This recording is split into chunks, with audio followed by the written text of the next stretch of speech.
Assalamualaikum warahmatullahi wabarakatuh dan salam sejahtera untuk kita semua. Kali ini saya akan menjawab pertanyaan saudara-saudari tentang bagaimana sih kaitannya AI itu dengan biaya kualitas. Nah, jadi AI itu bisa digunakan untuk mengumpulkan data-data yang diperlukan sehingga kita bisa mengambil suatu keputusan. Keputusan itu bisa mempengaruhi biaya.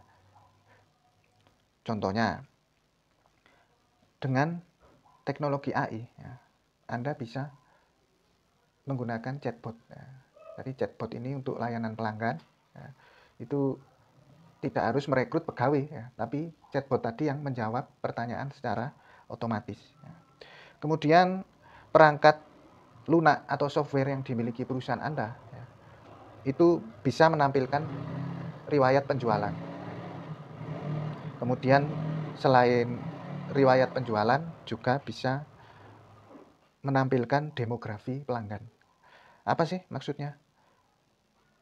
Kok kita perlu tahu riwayat penjualan dan demografi ya? Kalau kita tahu riwayat penjualan, tentunya kita bisa mengetahui pelanggan mana yang sering membeli produk ke kita. Nah, itu yang bisa kita berikan perhatian khusus sehingga mempertahankan posisi dia sebagai pelanggan tetap di perusahaan kita.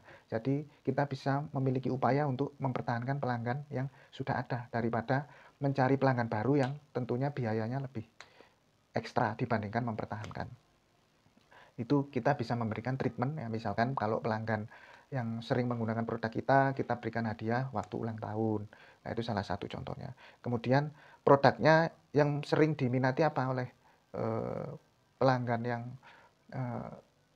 posisinya ada di paling atas tingkat penjualannya ya. Dia pakai produk apa? Yaitu yang kita sediakan produknya. Misalkan tadi produk kopi botol ya. Dia banyak ngambil barang dari kita di produk kopi botol itu. Berarti dia kan ini distributor ya. Ya, kita bisa menyediakan bahan baku terkait kopi botol yang lebih banyak daripada produk lainnya. Ya. Tujuannya apa? Tujuannya kalau kita mengetahui, oh ternyata produk ini yang paling laku. Ya, berarti kita membeli bahan bakunya itu tidak terbuang sia-sia atau tidak hanya sekedar ditaruh di gudang, ya, tapi langsung diproduksi. Ya, sehingga biaya yang Anda keluarkan untuk beli bahan baku itu langsung keluar jadi uang dalam bentuk penjualan. Ya. Itu ya artinya dan maksudnya. Kemudian demografi pelanggan. Ini demografi pelanggan ini kalau pelanggan korporasi di sektor apa? Ya. Oh, kebanyakan di sektor food and beverage. Ya, food and beverage itu makan dan minuman. Pelanggan di sektor makan dan minuman.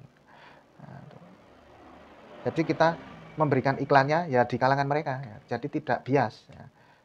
Jadi kita memberikan iklan itu iklan yang tepat sasaran. Jadi biayanya itu sesuai dengan pelanggan yang kita hadapi. Ya.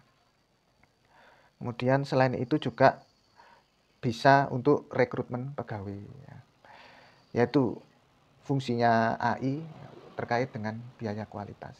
Kalau kaitannya dengan IoT apa Pak? Ya, Internet of Things. Ya. Jadi software itu berkolaborasi dengan hardware. Nah, di situ menimbulkan